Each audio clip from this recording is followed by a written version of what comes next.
Welcome to this week's 5 Minutes of American Literature, in which I drop some knowledge that will hopefully help you on this week's quizzes and reading. Let's talk about colonial histories. We will focus on two English narratives of two colonies that grow up at the same time and become major power centers in the future United States. John Smith's The General History of Virginia and William Bradford's of Plymouth Plantation. Colonial histories can give us some useful insight into how colonists interpret their experiences, but they can be difficult to understand when they were not written for us in mind.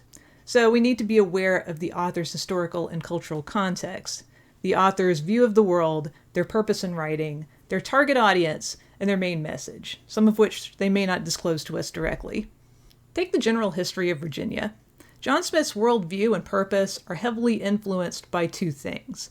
One, his background in military service and world exploration, and two, his vision of the English position in the world, a vision that was shared by his employers in the Virginia Company. Smith's solutions to every problem are discipline and dominance. We can see the contempt that Smith shows for his fellow colonists, his implications that they lack fortitude and self-regulation, all the confrontations that he had with other counselors, and all the times that he reports keeping the colonists in Virginia at gunpoint. It's understandable that they wanted to leave the mess that was Jamestown. The project was underfunded, the colonists were inexperienced, the counselors were ill-prepared to lead, but through Smith, we see them as this crew of scrubs trying to make a quick buck without doing much work, who are then saved from their own vices by Smith's decisive leadership. Discipline and dominance also describe Smith's vision of England's potential power. We should remember that England was one of the last European powers to colonize the Americas. Projects like Jamestown were wildly expensive in terms of money and manpower. Investors and recruits needed to be convinced that there was something to gain from colonization. And there were few better salesmen for it than John Smith. He makes Jamestown's settlement sound like a thrilling adventure story in which he is the dashing hero. He whips the colonists into shape. He wins over the neighboring natives and brokers peace and trade with them. He tames the Virginia wilderness. And he helps England finally gain a foothold in the New World. If his account is aimed at an English public that was intrigued by colonization, but skeptical of the benefits, Smith offers an appealing vision. With discipline and dedication, England could have a land of opportunity where hardworking, well-regulated Englishmen could rise up in the world. Bradford's of Plymouth Plantation, on the other hand, tells a much different story about a much different colony. Bradford's history is infused by his deeply religious view of the world. He's not justifying his people's project to the English public. Instead, he's reminding his own people of what he sees as Plymouth's divine purpose.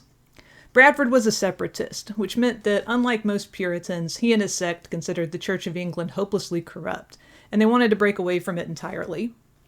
To escape persecution, many separatists immigrated to the Netherlands, where they were not warmly received, and where a lot of them struggled to support themselves.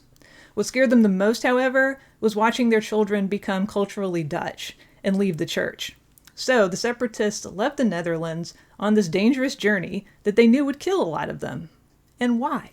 To establish a strictly separatist settlement where they could keep their children in the faith without the world luring them away. From there, Bradford's account reads like an Exodus story. God's people in exile who wander in the wilderness and are finally delivered to a homeland. In spite of all the hardships they face, take note of all the times that Bradford sees the hand of Providence in their strokes of good fortune. The abandoned village that they find, Squanto's arrival, even the deaths of Mayflower crewmen who make fun of the separatists. This religious lens is one that a Puritan audience would appreciate. It's evidence that they're on God's side. And it primes them to heed Bradford's warning about the dangers of prosperity and expansion. Once Plymouth becomes an established colony, it attracts more mainstream Puritans and Anglicans, and Bradford fears the religious diversity that comes with them. In his view, their success has made them too comfortable and has attracted strangers who bring the devil into their godly city. Sees how he explains Thomas Granger's proclivities. By the end, Bradford predicts that his people will enjoy economic success, but at the expense of their spiritual well-being. As literary analysts, we need to remember that narrative reliability is a complicated issue in these works. The authors are bringing their own motives and perspectives to their accounts, and on top of that, they are constructing their stories to appeal to particular audiences for particular reasons. However, if we put ourselves in the author's shoes, we can better appreciate how they tell their stories, and we can better understand the messages that they're trying to communicate. Thanks for watching. Let me know if you have any questions, and happy reading. Don't let hard text get you down.